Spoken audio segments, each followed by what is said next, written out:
ETF index mutual funds నేర్చుకుని stock మార్కెట్లో రాణించాలనుకుంటున్నారా? వెంటనే ఈ నెంబర్కి కాల్ చేయండి. ఐవీఎఫ్కి వస్తున్నారు అంటే మెయిన్ రీజన్ ఏముంటుంది? కౌంట్ ఇష్యూస్ ఉండొచ్చు, కదలికలు మొటిలిటీ అంటాం అది ఉండకపోవచ్చు, లేకపోతే సివియర్ డిఫెక్ట్స్ ఉండటము, ప్రాబ్లమ్స్ మనకి రిపోర్ట్స్లో కూడా తెలియదు, అన్ఎక్స్ప్లెయిన్డ్ అంటాం. అంటే ప్రాబ్లం లేదని కాదు, మనకి ఇంకా ఈ ఐవీఎఫ్కి కూడా ఏజ్ అంటూ ఉంటుందా మేడం? ఏజ్ అనేది మనకి 21 to 45 years వరకు వాళ్ళు వెళ్ళొచ్చు ఐవీఎఫ్కి. అలాగే మేల్ పార్ట్నర్ కూడా అంతే, 21 years నుంచి 45 years వరకు వాళ్ళు ఐవీఎఫ్ చేయించుకోవచ్చు. సో ఆ ఏజ్ లిమిట్ అనేది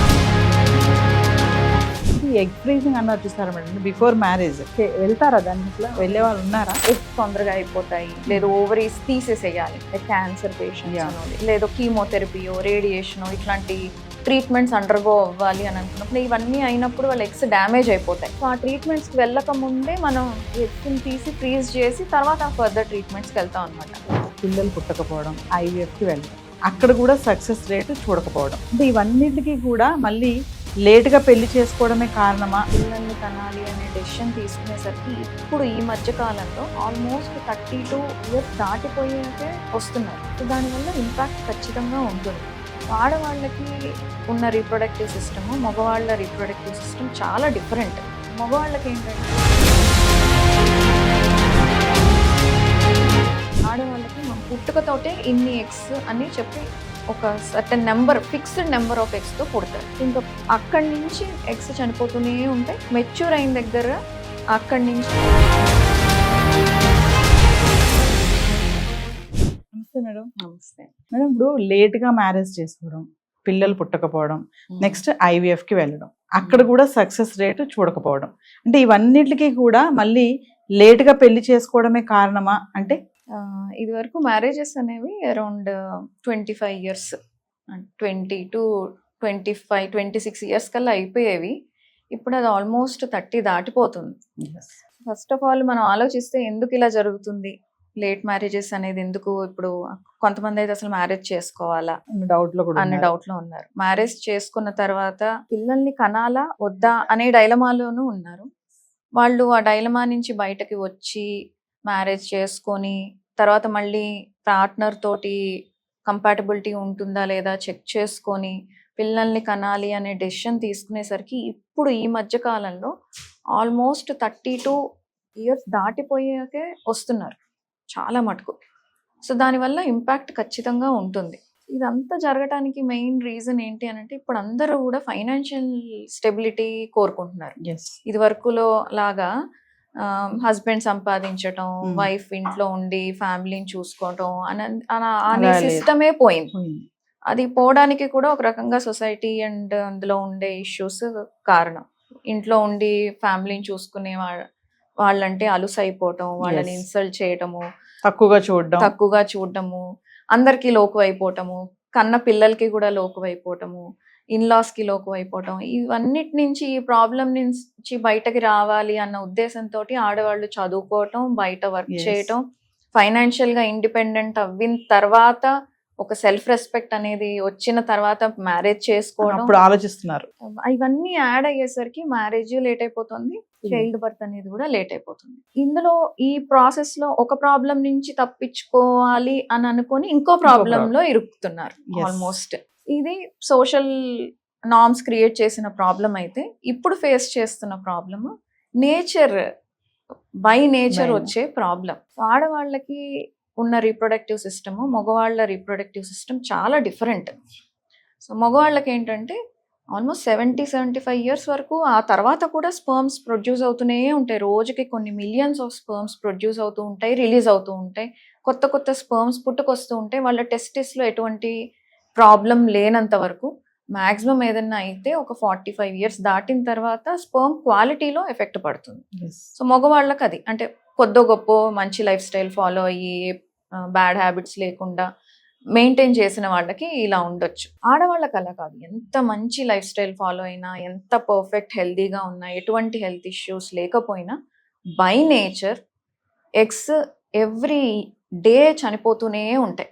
ఆడవాళ్ళకి పుట్టుకతోటే ఇన్ని ఎగ్స్ అని చెప్పి ఒక certain number, fixed number of ఎగ్స్తో పుడతారు. సో ఇంకా అక్కడి నుంచి ఎగ్స్ చనిపోతూనే ఉంటాయి. మెచ్యూర్ అయిన దగ్గర అక్కడి నుంచి ఎవ్రీ మంత్ ఒక ఎగ్ రిలీజ్ అవ్వడం స్టార్ట్ అవుతూ ఉంటుంది.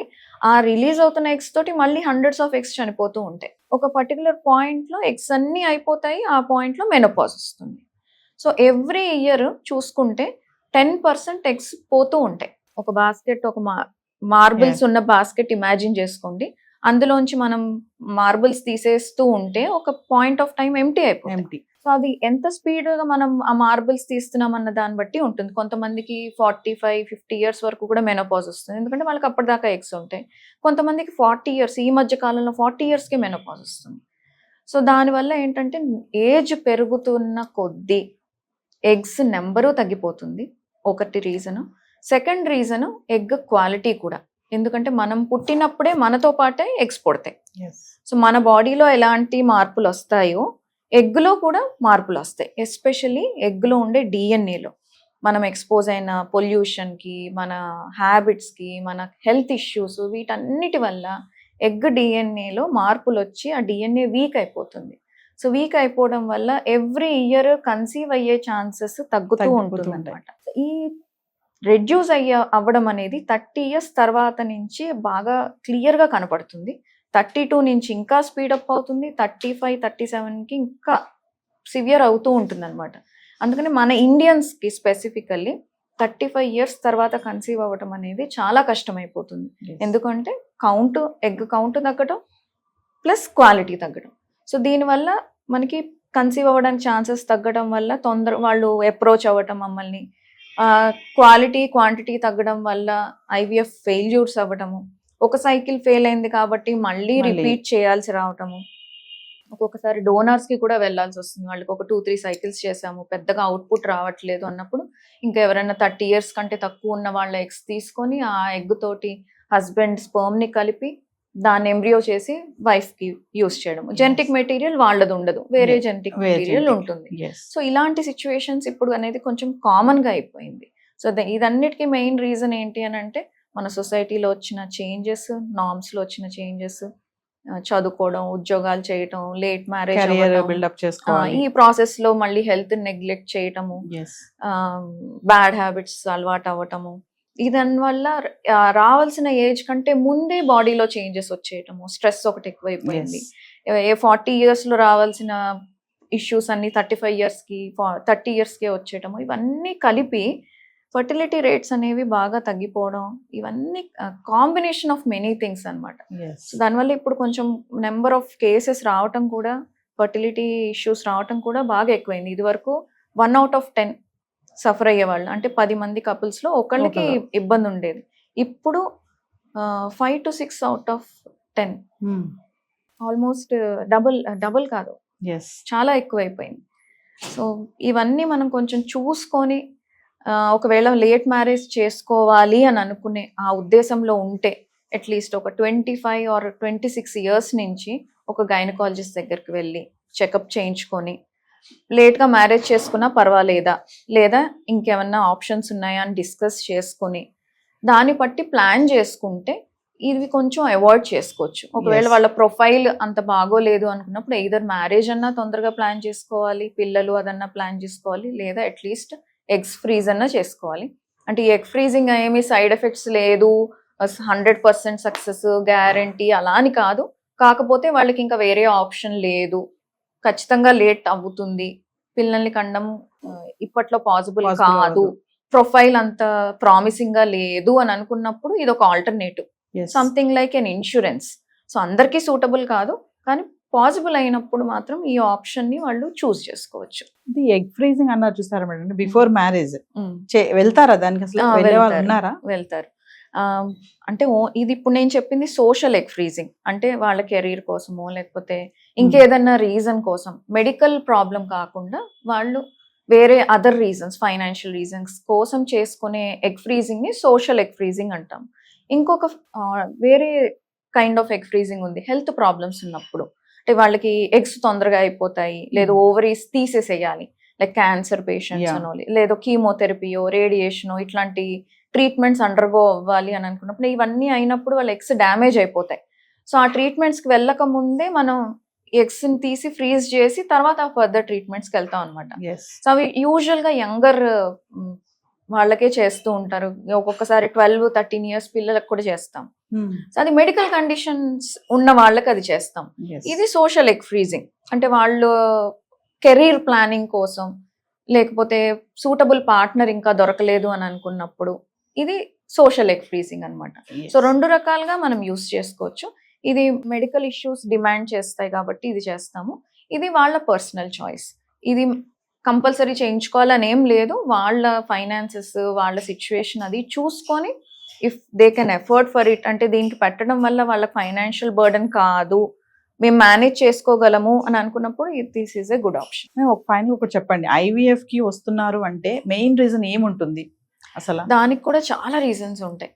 ఒక్కొక్కసారి హస్బెండ్కే కౌంట్ ఇష్యూస్ ఉండొచ్చు, కదలికలు మొటిలిటీ అంటాం అది ఉండకపోవచ్చు, లేకపోతే సివియర్ డిఫెక్ట్స్ ఉండటము, లేదా ఒక్కొక్కసారి వైఫ్ సైడ్ నుంచి ఇప్పుడు అన్నట్టు ఎగ్స్ బాగా తక్కువ ఉండటము, లేదా ట్యూబ్స్ ఫెలోపియన్ ట్యూబ్స్ ఎక్కడైతే ఫర్టిలైజేషన్ జరగాలో అవి బ్లాక్స్ ఉండటము, లేకపోతే అవి సరిగ్గా పనిచేయకపోవడం అవ్వచ్చు, లేకపోతే ఎండోమెట్రియోసిస్ అనే ప్రాబ్లం ఉంటుంది, ఫైబ్రాయిడ్స్, ఇట్లా మల్టిపుల్ రీజన్స్ ఉన్నాయి. కొన్నిసార్లు ఒక్కొక్కసారి ప్రాబ్లమ్స్ మనకి రిపోర్ట్స్లో కూడా తెలియవు, అన్ఎక్స్ప్లెయిన్డ్ అంటాం.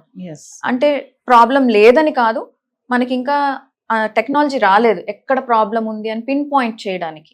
సో అలాంటి వాళ్ళకి కూడా ఒక్కొక్కసారి ప్రీవియస్గా అన్ని రకాల ట్రీట్మెంట్స్ ఫెయిల్ అయ్యి ఇంకా ఏజ్ పెరుగుతుంది, ఇంకా తర్వాత కన్సీవ్ అవ్వడం కష్టం అవుతుంది అని అనుకున్న వాళ్ళకి కూడా IVF చేస్తాం. సో మల్టిపుల్ రీజన్స్ ఉన్నాయి IVF చేయడానికి. ఇది ఒక్కటి అని చెప్పడానికి అయితే లేదు. అంటే ఈ IVF కి కూడా ఏజ్ అంటూ ఉంటుందా మేడం? ఈ ఏజ్ వరకు IVF కి వెళ్ళొచ్చు, ఏజ్ దాటితే ఇంకా ఏజ్ అనేది మనకి ఇప్పుడు గవర్నమెంట్ రెగ్యులేషన్స్ పెట్టింది. ఇప్పుడు రెగ్యులేషన్స్ ప్రకారం అయితే 21 ఇయర్స్ నుంచి ఎలిజిబుల్, 21 ఇయర్స్ నుంచి 50 ఇయర్స్ వరకు వాళ్ళు వెళ్ళొచ్చు. 50 కూడా కాదు, 45, 21 to 45 ఇయర్స్ వరకు వాళ్ళు వెళ్ళొచ్చు IVF కి. అలాగే మేల్ పార్ట్నర్ కూడా అంతే, 21 ఇయర్స్ నుంచి 45 ఇయర్స్ వరకు వాళ్ళు IVF చేయించుకోవచ్చు. సో ఆ ఏజ్ లిమిట్ అనేది గవర్నమెంట్ పెట్టినదే తప్ప బయలాజికల్గా అంటే వాళ్ళు ఈ ఏజ్లో వెళ్ళకూడదు ఆ ఏజ్లో వెళ్ళాలి అని అయితే ఏం లేదు. వాళ్ళకున్న ప్రాబ్లమ్ని బట్టి, ప్రాబ్లం సివియర్గా ఉంటే 21 ఇయర్స్కి ఒక్కొక్కసారి ఇందాక నేను చెప్పినట్టు ఒకవేళ ఏదైనా క్యాన్సర్తో ఇబ్బంది పడుతుంది, 13 ఇయర్స్ పిల్ల, ఓవరీస్ తీసేసేయాలి, వాళ్ళకి 13 ఇయర్సే కానీ వాళ్ళకి IVF చేస్తాం. కాకపోతే ఏంటంటే ఎగ్స్ ఫ్రీజ్ చేసి పెడతాము, స్పర్మ్తో కలపమంటే. సో అది కూడా IVF లో ఒక రకమైన ప్రొసీజర్. సో ఏజ్ లిమిట్ అనేది అయితే లేదు ప్రస్తుతానికి అయితే ఏం లేదు. ఎందుకంటే IVF అనేది అంత కాంప్లికేటెడ్ ప్రొసీజర్ ఏం కాదు. కొంచెం జాగ్రత్తగా ప్లాన్ చేసుకొని ప్రాపర్గా ఇవాల్యుయేట్ చేసుకొని సరిగ్గా చేసుకుంటే చాలా minimal side effects, temporary side effects తోటే you can get it done. ఏదేమైనా మేడం టైంకి కరెక్ట్ టైంకి మ్యారేజ్ చేసుకుంటే ఇటువంటి సమస్యలు ఏమి రావు కదా మోస్ట్ ఆఫ్ ద టైమ్స్. అంటే చాలా మంది అనుకుంటారు ఏంటంటే ఒక ప్రెగ్నెన్సీ వచ్చి డెలివరీ అయిపోతే అయిపోయింది అనుకుంటారు. కాదు, అసలు స్టార్ట్ అయ్యేదే డెలివరీ అయిన తర్వాత నుంచి. ఒక బేబీని పెంచాలంటే it takes A whole village to bring up a child అంటారు. మదర్ ఉండాలి, ఫాదర్ ఉండాలి, గ్రాండ్ పేరెంట్స్ ఉండాలి. వీళ్ళందరి మధ్యలోనే ఒక చైల్డ్ పెరిగితే వాళ్ళు హెల్దీగా ఫిజికల్లీ మెంటల్లీ 2 రకాలుగా వాళ్ళు హెల్దీగా ఉంటారు. ఇప్పుడు అదే మిస్ అవుతుంది. ఎవరు ఉండట్లేదు, మదర్ ఫాదర్ ఎవరు ఉండట్లేదు, ఇద్దరు వర్కింగ్ వెళ్ళిపోతారు. గ్రాండ్ పేరెంట్స్ వీళ్ళు లేట్ మ్యారేజ్ చేసుకోవడం వల్ల వాళ్ళ ఏజ్ కూడా పెరిగిపోతుంది, వాళ్ళు చూసుకోలేరు. దానివల్ల బేబీని చూసుకోవడానికి, ప్రాపర్ కేర్ ఇవ్వడానికి, మెంటల్ సపోర్ట్, ఫిజికల్ సపోర్ట్ ఇవ్వడానికి ఎవరు ఉండట్లేదు. ఎవరో బయట వాళ్ళ మీద డిపెండ్ అవ్వాల్సి వస్తుంది. వాళ్ళు ఎలా చూసుకుంటున్నారు అనేది మనకి గ్యారంటీ లేదు. దానివల్ల చాలా ఇష్యూస్ వస్తున్నాయి పిల్లలకి కూడాను. ఈ ఆటిజంలో స్పీచ్ డిఫెక్ట్స్ రావటము, ADHDలు, ఇవన్నీ ఆల్రెడీ ఏజ్ ఎక్కువ ఉండటం వల్ల ఇవి వచ్చే ఛాన్సెస్ ఎక్కువ ఉంటాయి. అండ్ వాళ్ళు పెరిగే పద్ధతిలోనూ ఇలాంటి చేంజెస్ రావటం వల్ల ఇవి ఎక్కువైపోయాయి. సో నన్ను అడిగితే ఓన్లీ పిల్లల్ని కనడానికి ఒక్కటే కాదు ఏజ్ అనేది, వాళ్ళని పెంచడానికి కూడా చాలా ఇంపార్టెంట్. అక్కడితో అయిపోదు. So we are bringing up a citizen to this country అన్నప్పుడు వాళ్ళు ప్రాపర్ గా పెరిగేలాగా ఆ ఎన్విరాన్మెంట్ ని క్రియేట్ చేయడం కూడా మన రెస్పాన్సిబిలిటీ. ఊరికే కనేసి వదిలేస్తే కాదు. యాంటీ సోషల్ ఎలిమెంట్స్ ఇవన్నీ అయ్యేది ఆ పెరిగే ప్రాసెస్ సరిగా లేనప్పుడే. సో అది కూడా ప్లాన్ చేసుకోవాలి. సో చాలా మంది ఆ పార్ట్ మిస్ అవుతారు. ప్రెగ్నెన్సీ వచ్చేసింది అయిపోయింది ఇంకా నా పని అయిపోయింది. జాబ్ డన్ అనుకుంటారు, Hmm. కానీ కాదు, అసలు Start జాబ్ అవుతుంది. స్టార్ట్ అయ్యేది అక్కడ, అది Yes. ఇంకా important job. Thank you ma'am.